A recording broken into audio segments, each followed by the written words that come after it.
All right. Oh, I forgot to switch the lights on. One sec. Wham. Yeah, so hi everybody. Hey Arockia. Hey Santiago. Hi, Andreas. Hello. Hey guys. Hey everybody in the chat. Let us know your questions regarding data engineering. We're here today. We're going to talk about the data engineering toolkit, or the toolkit that data engineers need, from a perspective of learners, from a perspective of people that are already in the industry. So let's just have a chat. If you have questions regarding that, just let us know. We're going to answer them. And yeah, how are you guys? Oh, Arockia, you're muted or something? Sorry. Yeah, it has been a very long time since we did our last session, I think 2 weeks ago, right? I think it's almost. Is it almost 3? Three. Like, Okay. I think last time you weren't here, the week before Santiago was on vacation, so or the other way around. Yeah, that's true. That's And true. then last week I was actually here. Last week I recorded a podcast before this session, or before the day before, and the whole recording got lost in the cloud. Oh, So that okay. I said, "Oh man, I can't record it. I can't do it live." I'm still pissed. Yeah. Do we want to start with what do we want to start, guys? I've been thinking a bit about, from a perspective of an architect, of somebody in the startup community working with smaller projects. But Okay. what are you thinking of? Yeah, I was thinking like more wide picture because I'm kind of reading some books right now, and one thing that is like a steady in all of the books and share across them is something about like soft skills, like curiosity, and I define myself as a curious person also, and I try to sometimes I feel like um, kind of I know how to say it, but overwhelmed perhaps is the word, because the data engineering ecosystem is like constantly growing and there is new tools everywhere and you cannot stay like up to date with everything. But despite that, I usually tend to, I know, be in communities, chatting and share with people, and also trying to subscribe to different newsletter. So like having that, perhaps I only know the title of the new tool, but I know it is there in the big ecosystem of data engineering, and perhaps just with that, I know where to go after some reading that I'm doing in the moment of sub project, and like I have in my own map, you know. So I really like that about that every book is, or a lot of person are commenting on that, to stay curious, like the whole career of yourself in a field like the engineering. Yeah, that's very important. I agree. Because like if you stand still, you're so far behind within half a year. Right? It's crazy. Good point. What do you think, Aroka? Yeah. When I like first read about the topic that we are going to discuss, I just immediately thought about the tools, the regular tools that I mostly use or like try to get her. I mean, try to get better at it every day. Say, for example, like something like Docker, which I use more or less like every day. If you want to spin up an Postgres or an MySQL without much hassle, I just have this Docker desktop and pull the latest image and then use it for testing. And then going forward, I also nowadays I use Cursor AI. Mm, Okay. it is kind of a clone from Visual Studio. So they promise, yeah, they won't use the code or our code for training their models, or like using our code somehow, but still I use it for the personal projects or some like less critical projects. I actually found that really, like very helpful, and it makes the workflow really faster. um, yeah, and thinking about some other stuff which I use regular basis, one of the thing is Postman, to quickly, like, get put API request to test the developed APIs. That one was very like useful. Mm. And over the recent days, I also explored a bit. So I am really excited for this DuckDB. Mm. So yeah, you can use your local machine to query several sources at once. Say for example, Parquet files, or you can connect some MySQL database or Postgres database. You can write a single SQL statement, or like a kind of statement that brings the like data from everywhere. You can join it in the same Mm. query. So it's kind of federation layer, which is like very much helpful when you want to quickly pull the data from several sources. So before that, I was using like Jupyter Notebook, so writing some Python code for that. Yeah, of course, I also still use Jupyter Notebook when I have Parquet files, when to process some data to quickly test some like transformations. So before I was using like Pandas, I mean Pandas library. So now more or less I'm into Polars, Okay. because it is pretty much faster. Yeah, other than these tools, like I Let's would not go. say, Let's yeah. not go too quick. Okay, let's not go too Okay. quick. Let's not fire off everything in the first 8 minutes.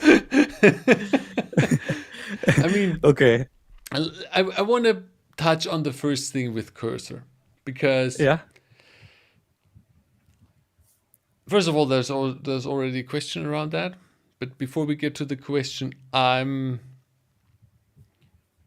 did a live stream yesterday with Ultimate Hmm. AI, and what they showed, basically, they with their system, you can have cursor, and instead of just having cursor do what you are telling it to, it can also automate a lot of work in the background. Basically, there's this whole MCP server stuff and everything, but that's actually hidden. The cool thing is, basically, you can say, okay, I have this Jira ticket, and that may be already created by AI. Now do the migration with that Jira ticket. And then it's basically taking that ticket, figuring out what is it that I need to do. It's going to basically get information from all kinds of systems, and then it's creating the code, it's debugging, and it's solving you the problems.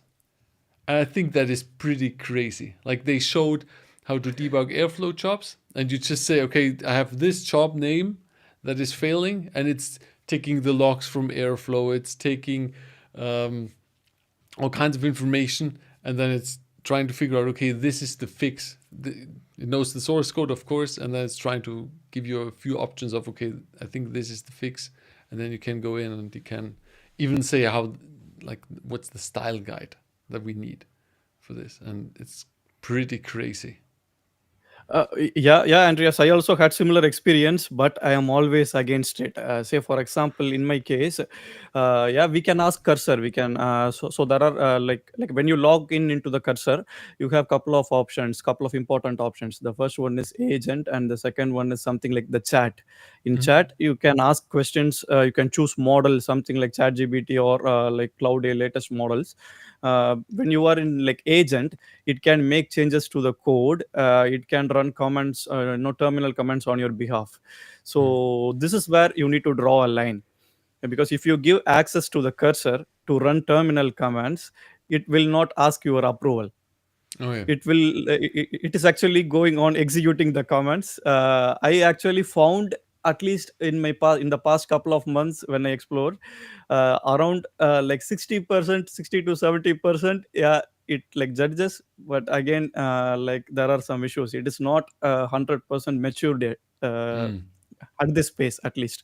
So whenever like I use that agent, so I won't allow it to run terminal commands. I won't allow it to make changes to the code without my approval.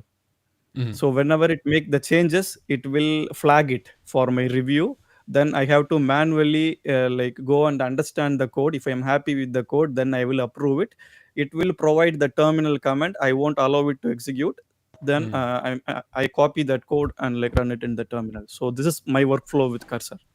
Yeah, I think right now this kind of stuff is, yeah, it's important to do it this way, that you first need to check, and you don't just approve everything. That's also what they said yesterday. Like, don't approve everything. You need to still have the skills. It's taking a lot Yeah. of the, let's say, boring work, the templating work, and finding fixes, potential Hmm. fixes, but you need to check it. And that's, I think, uh, that fits very well to this question here. Is data engineering on its way out because of AI? Because lots of companies are mainstreaming AI to automate their work. What's your opinion on this issue? And I think automating the work, that it's kind of the topic with Cursor and coding with AI, right? That's Yeah, Yeah, yeah. regarding that, no, go. So like I was about to tell this shortly. Yeah, it of course it improves the productivity. Yeah, so instead of like writing line after line, uh, yeah, I'm still like writing in many cases, but like it makes reference process really easier. It actually provides some kind of like base templates for you to start with. mhm. So this is the point I want to put it here. Yeah. Yeah, and I was thinking about that question also. I believe we forget to think like the data maturity of a company also. Sometimes, perhaps for the start and the time to market, it's like a super powerful tool using AI, and like it can spin up speed and a lot of things to develop faster. But when you have to translate business goals from a huge company that is already like in the market, they have like more maturity of their own data, perhaps they need to scale up a system or a process or something. um, it can be difficult to AI to translate everything. We talk about this like a few um, sessions ago, but it's also to have something in mind that AI perhaps is super helpful for spin up uh, like templates, as Arockia says, and the early beginnings. But then when you have to dig deeper into things that you need like more deep knowledge and thinking, it's still not good, and it might be never good on that. It's just yesterday I was like, when they showed me this, right? And let's say we are 50% maturity, and we need another year for them to make, or 2 years to make this really really good. Like, what's the implication for engineers that are already out there? If we, like we said earlier, if you have the mindset of, okay, I'm going to learn new things, I'm going to stay up to date, I think for us it's a helper. But when you think about beginners, I think it's a real problem on the job market. We already see it's super difficult for beginners to get a job right now. Yeah. And I'm that, like, I was just back then. Yesterday I was just thinking for myself, "Oof, is this going to make it even harder for beginners to go into the job?" It might be. I mean, I think it will depend on a lot of stuff that is like inner the person. Like perhaps you are super good at finding patterns in functional and non-functional requirements, and that's going to like put you in a super good place, and perhaps you cannot get away from the logical thinking, and in that way you might be like competing with someone that is super faster and intelligent than you on just logical thinking, like I believe everyone it's like in the industrial revolution. You need, it's already here, you need to uh like take it or leave it, but if you leave it, you know what happens, it's like it's here. You need to understand what it's doing, what is happening with this, how can you use it, how can you take advantage of that, and also by learning that you're going to see the weak points of AI. So when you find some spots on that, that's your shot. Yeah. Well, right now, oftentimes it's the more complicated the things are, the worse AI performs. But, yeah. And also here one thing, Andreas, when so from the beginning, I always kind of feel like data engineer positions. Uh, yeah, here we don't have like much junior level positions, something similar to junior full stack developer or like junior software engineer. So it is very rare to see something like junior data engineer position. So even in True. that position, they ask you to have at least 1 or 2 years of exposure in the form of internship. But nowadays it's not the case. So it was I'm talking about couple of years back where there are like like junior data engineer positions. It is enough to have some couple of portfolio projects, some internships and so on. So now the bar and the standard is really high. Yeah, so when they hire for entry level data engineer position, they expect people to have some couple of years of experience in some projects, in some automations, at least one of the cloud like provider with at least something like AWS, Azure, or GCP. So yeah, this is what I was also thinking. Like every time, whenever I'm like mentoring someone who want to pivot to data engineering or who just start their career, so portfolio project and like visibility, to be honest, is like must have nowadays. So like writing blog posts, as well as doing portfolio project, plus staying visible out there. So it Yeah. improves the chances. Again, like we need to embrace these AI tools. There are like no other alternatives. You either learn it, learn to work along with it, like, or you are like out. So this is the situation in my eyes now. Yeah. Yeah, I think so as well. I haven't got a Cursor subscription, so I think I need to check it out and try it out and see what we can do for the students in the academy to Yeah, yeah. give And them here you have two introduction. weeks premium subscription. You can try it out. So two Okay, week free. interesting, Yeah. interesting. Yeah, I think from my side, and I said in the beginning, I'm always looking at this more from an architect side or from building something side. I think for that's something where the AI isn't really good, and you need somebody who actually makes the decisions. It can give you all the information that you need, but you need to ask it the right questions. You need to have good KPIs that you're actually trying to solve or trying to reach. And I think that's one of the things in our tool belt, in the tool belt of the engineer, is to understand, okay, what are my KPIs?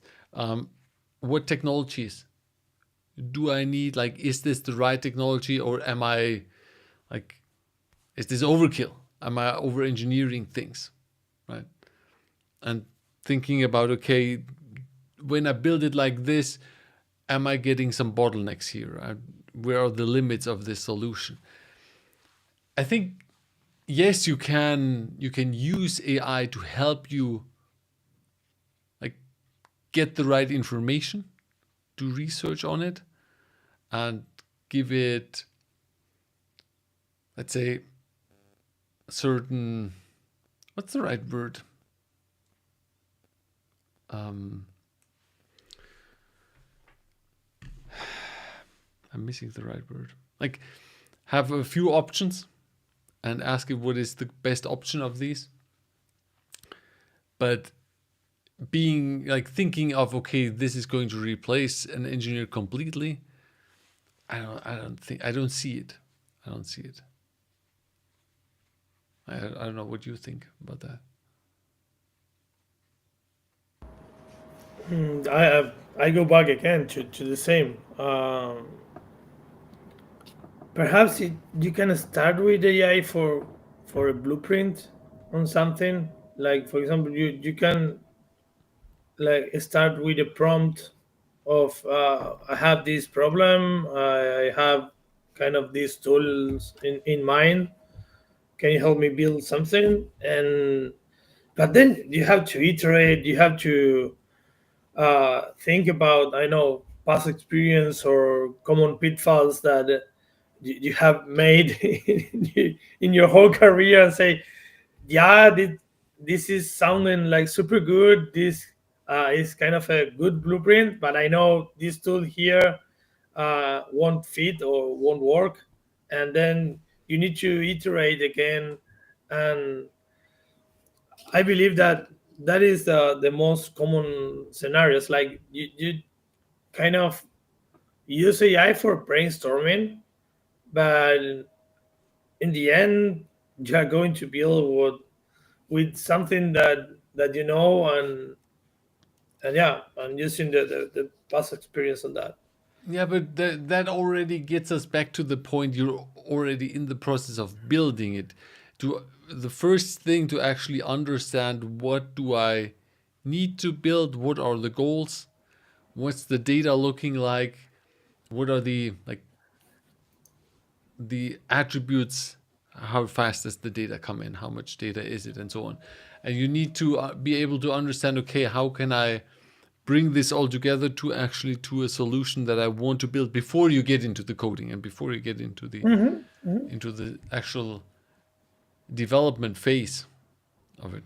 I think that is super important, because you can use AI as a helper, but you need to be a good engineer to understand like what are the right questions to ask and what are the important things that it's going to tell you. Yeah, definitely, definitely. You need to know how to connect the dots, Yeah, and that is not easy. true. Yeah, yeah, and also recently, I just listened in one of the podcast last week. There were a discussion among data engineers, and like one experienced guy was suggesting, like, a real data engineer will spend 70% of the time in planning, or like kind of like doing requirement analysis. Rest 30% is coding. So this is the real data engineer. So you have to have a clear requirement before you enter into the code. So like this is one side, and the other side, I kind of have this hunch or feel this AI is already impacting the entry level jobs, Mm. especially for like data like analysis field. I mean data analytics, as well as the data engineers. So especially I have this first hand experience when I did a prototype using AI agent in my past project. Yeah, because people they usually collect the data from different sources and create some kind of analysis for the management and different like non-technical departments. Because I had a chance to play around with Bedrock in one of the project. Mhm. So that time I realized, so when we have data lake, we don't even need data lake. We can connect a different like sources from glue catalog, and this lambda function or using API, we can make Bedrock with some base model, something like Amazon Nova models or Cloud models, to create an SQL query for you, and it will execute it on the data lake on your behalf. So it is doing everything based on the natural language. Yeah, Mhm. so it is directly connecting like business people, stakeholders, to the data, underlying data, without the need of like data analysts in between. And it is like no, pretty kind of stable. It doesn't have any issues. Even with a couple of days workload, I could able to set an initial prototype. So like I was worried for this kind of stuff, so it already raised the bars in like data analytics as well as like junior like data engineer roles. I wonder this would be like I mean these kind of roles will have huge impact in the coming like I mean months or years. I don't know. So probably what is your take on this, guys? I think so. I think this will have an impact on the typical engineering roles, or especially the beginners. But with the beginners, I feel like it's not just AI is the problem, that companies are right now not really interested in teaching beginners. Like they don't want to spend the time on this. They're focusing on, we have the seniors, we're using AI to support them, to make them faster, and also in the architecture department. But is that the right way? I don't know.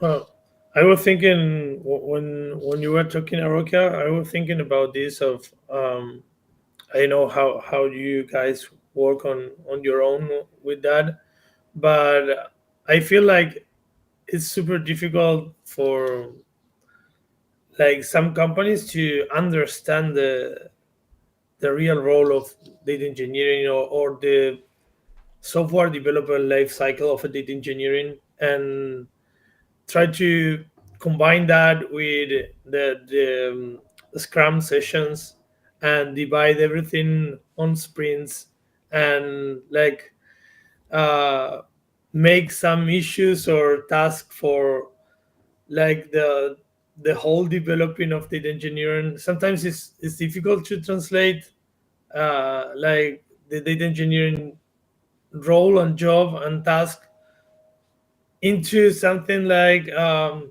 these epics of Scrum.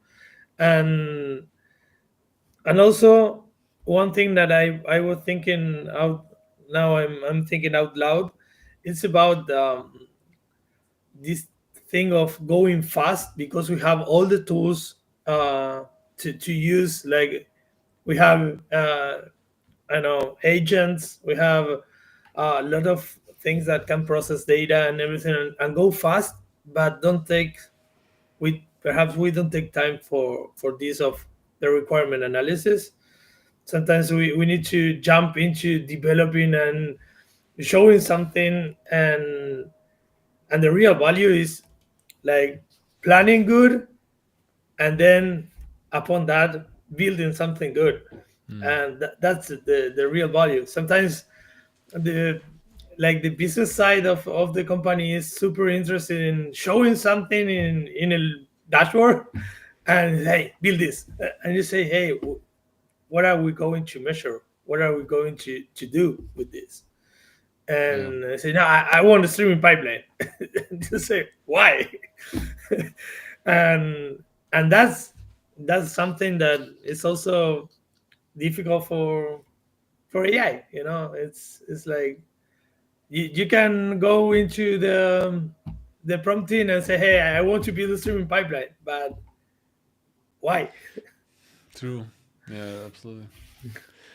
I think Arockia is right with like you started with saying, okay, 70% is actually before we go into the coding. I'm not sure about the number, but it's super high. Yeah. I had that last week with one of the coaching students where we weren't finished with the data modeling. We weren't finished on deciding the database. We weren't finished on, okay, what are the tables going to look like in the data store. But he already started with Spark, and he already started coding and already transforming data and saying, yeah, I have this problem and this, and with the transformation here and there. And I'm like, wait a sec. We haven't even decided exactly how the structure is going to look where we put the data in. It doesn't make sense to now start building. Right? You first need to have everything set up, everything logical. You know the data, you know the goals, you know the infrastructure that you're going to put it in. You know the data models, and then you start the building, because then you know exactly what to build. And I think that is something that people need to understand that, like you said, it's 70% is thinking about it, making a plan, understanding the goals, understanding the KPIs, what people actually want, and then implementing it. So it's one of the biggest tools that we have in our belt. Yeah, exactly. Also, I also point the coaching students directly to the data modeling, like workshop recording, as well as the content we have every time, Andreas, every single time, because they are so excited to work on different tools and technologies. But when they actually coming into data modeling, they just use ChatGPT or this kind of stuff to kind of generate quickly the data model. Yeah, but to be honest, like we are in great position. For example, like we guide like our coaching students. So it's like every week over the past 3 weeks, personally I spoke much about data modeling to like in like every project of the students. So I was spending more time on the modeling. So like in this way, I feel like, yeah, we are taking our coaching students in the right direction, because tools technologies can be learned anytime, but this data modeling, and that too, we are here to support them, to guide them every single doubt they have in the data modeling. So like they are taking advantage of it. Yeah, it's for me. It's the past weeks, and whenever we have new people joining, for me the important part is first going actually and figuring out, okay, what's our data going to be that we are going to use, like what are good data sets to use. And we like last time I was like, what did we talk last Friday? There was some bike sharing things we were talking about. We were talking about financial, like fraud detection stuff. And to figure the important part for me in the beginning is always to give them this, okay, now once we set the data set, now we know what it's going to be. The next step is, okay, where do we actually want to go with this? What are some goals for like an end user? What are some goals for some analysts that want to improve the company processes, or do BI? I think that is, for me, that is one of the most important things to tell people. Like, okay, even before you go and you look at which tools, Spark, Docker, make the decision between DuckDB and Firebolt or something. I've been looking into Firebolt in the past few days. That's why I mentioned it. But like, this decision is coming actually later. The first thing is you need to ask the right, understand the data, ask the right questions regarding the data and regarding the goals, and then you can understand, okay, what actually do I need?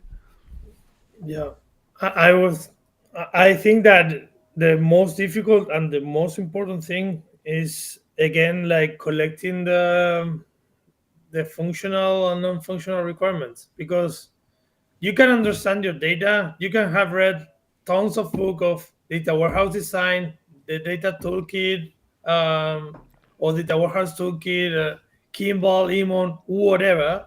But that's just a way to consolidate tables, But you can have a lot of tables, and you cannot like make the right joins or make the right query to answer the question that the business is asking.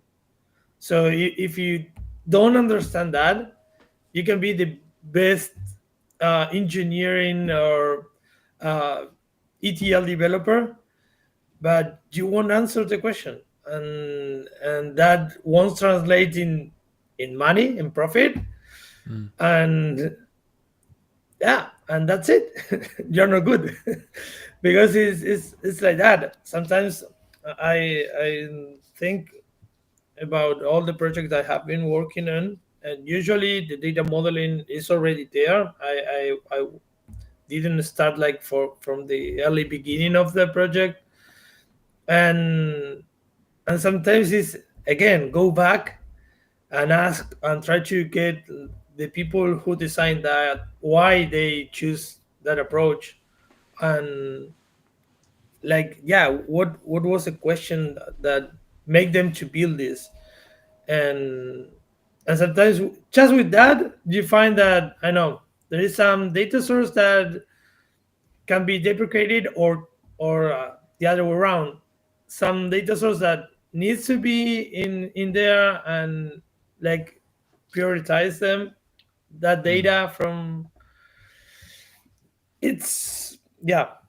I mean, data modeling is super important. I don't want to give the wrong idea on that. It's super important, but I think it's better to know why are you building that model. Yeah, and also why are you building something like a transactional or like a NoSQL database? Why are you building a relational data store? And these things are still here, and they're for certain use cases are absolutely fine. And why are you building a data warehouse? I think that is super important to understand this distinction, and also what does this mean for the data model. Like last week, I had one of the students showed me the data model, and the first thing when I look at it, it's a relational data model, and I look at it and it says fact and dimension, and then I already understand. Okay, you haven't understood it. That's not what we're doing here, and so you need to tell them, okay, go back, look again at what are the goals, what exactly do you want to achieve, what can you achieve with these kind of data stores, and check out what we have in the academy about the data modeling, and look into the basics of that, so that you grasp the differences, and that's super important, I think. Yeah. Yeah, but I don't want to just ramble on about data modeling, because other people do that as well.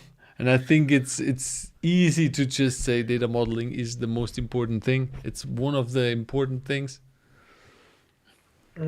Yeah. There's a question I want to bring up here. Why can't I bring up the question? I had this yesterday as well. Let me quickly check how it works. Tell me if anyone. No, what would please tell if anyone need to enter data engineer as engineer? What type of project or tool needs to be used for best practices? It's a difficult question. Yeah. I Sometimes my approach on that will be like we do this also in the coaching, but try to find some job descriptions of some industries that you want to apply for, and definitely with that you will have kind of a general idea what the market is asking for. And sometimes one cloud provider is kind of the trending topic for a couple of months, so you can build something on that cloud provider and show that you have the knowledge of that cloud provider. um, but yeah, I think the best approach on that is doing some research previously, go into this job description and try to point out which are the data stack they are kind of asking for, and definitely build something upon that. Yeah.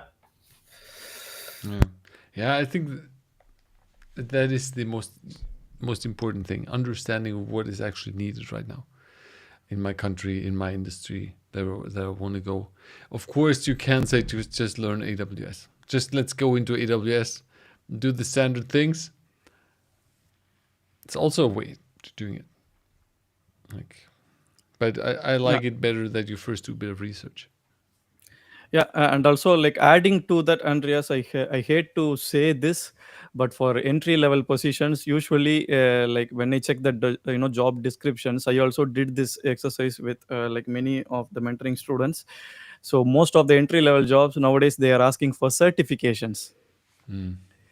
Yeah, it is bad, but at the same time, I mean, over the past 2 or 3 months, literally every certification provider, Azure or AWS or even GCP, they are like conducting cohorts, or like giving free certification vouchers. if you complete like certain courses or challenges, something like that. So when you apply for a beginner level position, I would strongly recommend to show some couple of certifications, especially from one of the cloud providers, as well as maybe like DBT, Snowflake. So they have very good learning path in their portal. So like this would help like one to clear the initial screening from the HR perspective, the person who filters the resume, or the tool which automates the resume filtering, it pulls your resume in. So like after that, in the technical interview, the certification doesn't matter, of course everyone knows that, but for initial screening and stuff, I would strongly recommend to have at least couple of True. certifications under your belt. Yeah. I mean, you don't need a certification for everything, right? As you said, you could Yeah. say, okay, I'm focusing, like, okay, I'm with AI that is coming. I'm pigeonholing, I'm focusing completely on Snowflake and DBT, or I'm going to go and focus everything into Databricks, and then get really good at Databricks, get certifications, and then go out and search for jobs that specifically name Databricks as one of the important requirements. Yeah. And this will help you. So if you then have portfolio projects on that, it's then you have a portfolio project or two, and that you can talk about in the interview, and you have the certifications. I think that is pretty good. You can Yeah, always build something. Oh, sorry. yeah, it's okay, Santiago. Carry on. Yeah. I was just going to make a joke on that, but you can always make something with Gen AI and show off the hype, and that's it. Yeah.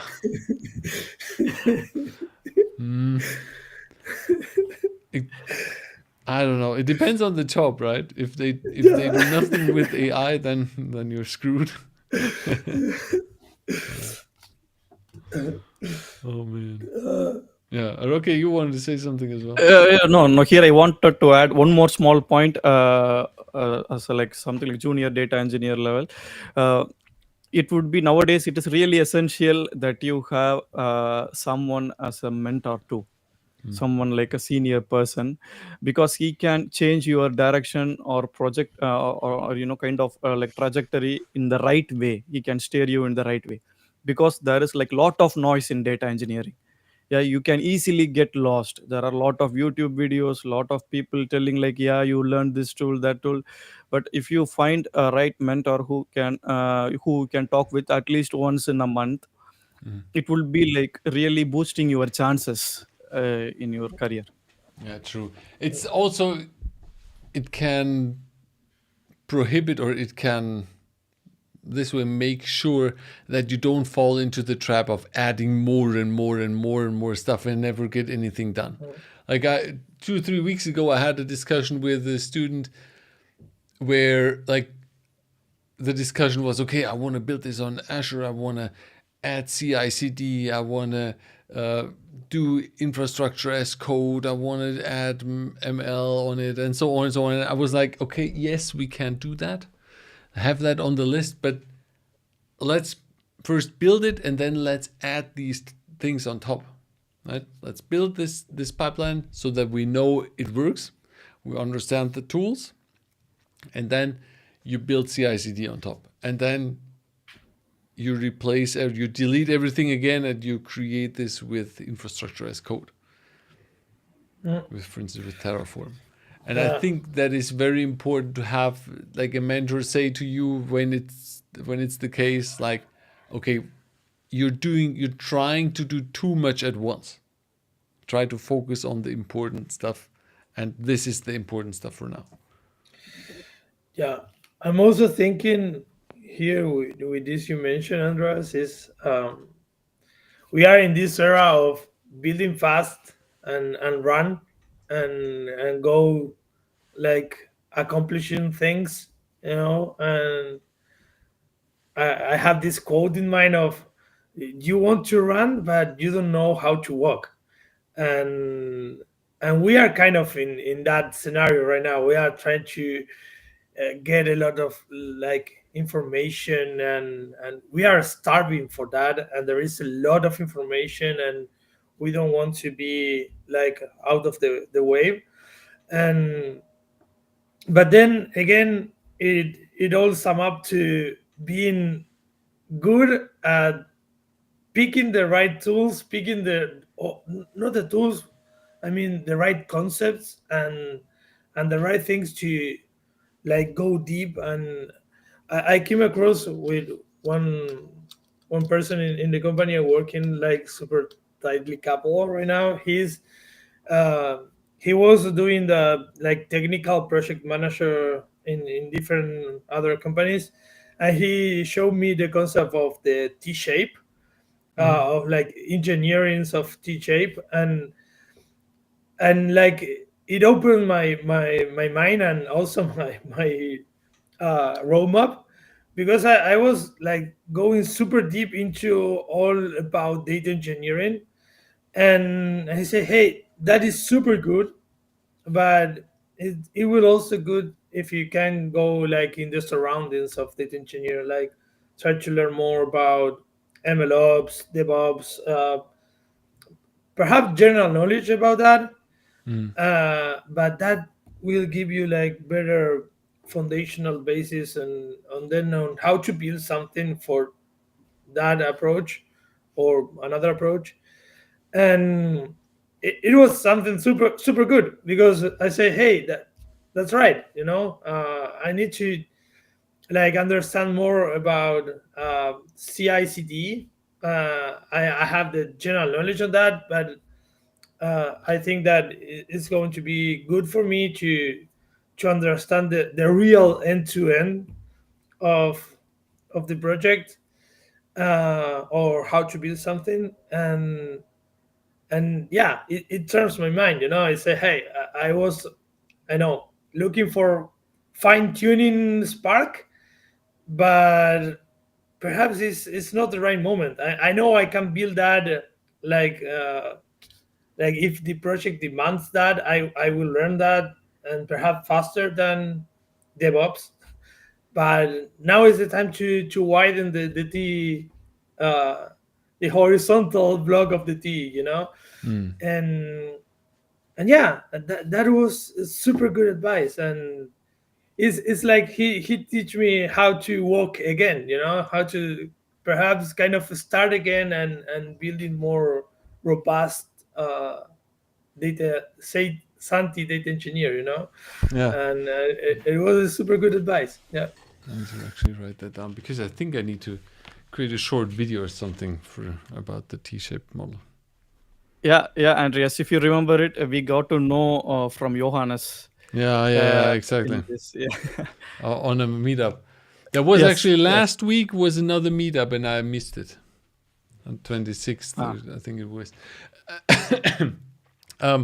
One thing, one sec, sorry. Maybe Arockia say something. Yeah. So I was Santiago. I was telling like last time when me and Andreas when we met. So we got to know this thing, this T-shaped stuff from one of the AWS hero in Germany.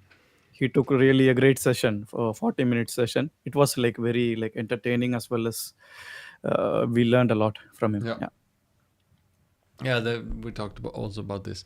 One I wanted to bring up here, Yusuf asked, is data engineering still a good choice in the age of AI out there? Are there better options? We already talked about this, but one thing I wanted to drill down on, and that is seeing it more as a helper. Because when I think back, you try to solve something, and let's just focus on coding. You had a problem, and of course you're not a coding god. There are things where you don't know something. Sometimes you just don't know, you don't understand, like, how am I going to do this? What what you had to do was okay, I'm going to go to Stack Overflow and then I'm going to search on Stack Overflow. Then you went onto books if you had a book like about Spark, and then you went into the Spark book and you looked through it and tried to find out, okay, this is the solution, this is how I maybe can point this or figure this out. Then also you search on the internet, and there was always like trying to find the right resource. Then you had resources, but of course they were lacking the context about what you're trying to do as a whole. And so then you try to figure out, okay, how can I bring this into my code to fit what I want to do? And nowadays with AI, and even if it's just ChatGPT, trying to say, okay, here's my code, here's the whole thing. I want to solve this. Give me some ideas, give me hints. What could I do? Like, what are some solution options? I think that is amazing because it saves so much time. And that was one of the most annoying things to do. Go around, try to find what's the right solution for this and trying it out, seeing that it doesn't fit for your use case really. And like, that's for me it's still a very good choice. It even gets better through AI because the annoying BS work is no longer there, or is getting quicker. I was thinking also about one post one of our students made the other day about documenting our code. Okay, I haven't seen that.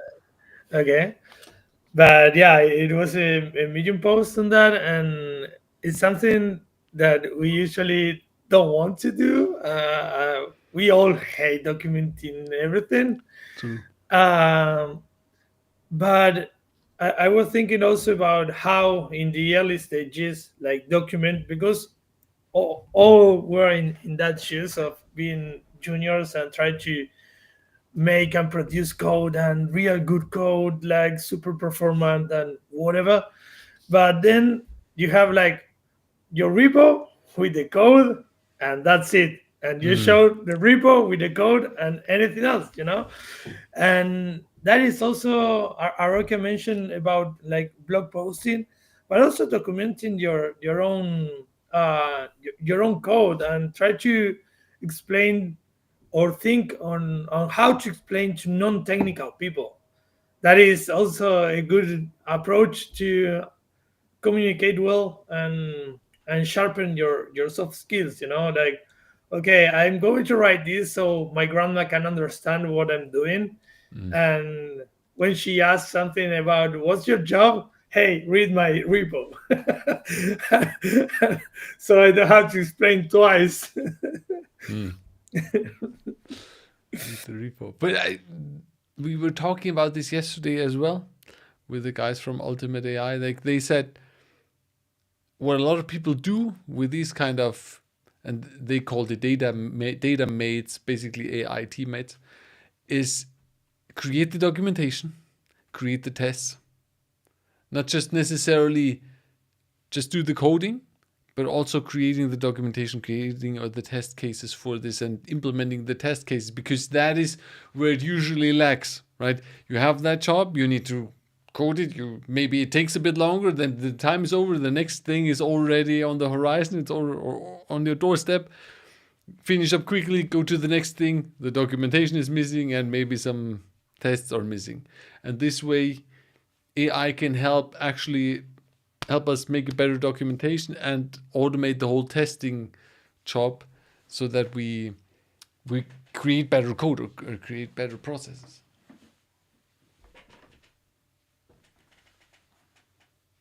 Yeah. Guys, we're already there. We need to discuss what the next topic is for next week. And then we're going to do that afterwards. I just want to quickly tell the people, if you want to get mentored by us three, then you can here go to learndataengineering.com. And we have two things here. We have the Academy, that is a self-paced version with like over 30 courses, over 500 video lessons, basically on all the platforms and all the tools that you really need. Everything there from Azure DBT, Snowflake, Databricks, AWS, Spark fundamentals, and Docker, and so on and so on and so on. And we have the coaching program where the next group starts July 21st. And we are only taking a few people always every month. And you can come by, you can get mentored from us every week with me on Fridays, for instance, and also join Arockia or Santiago.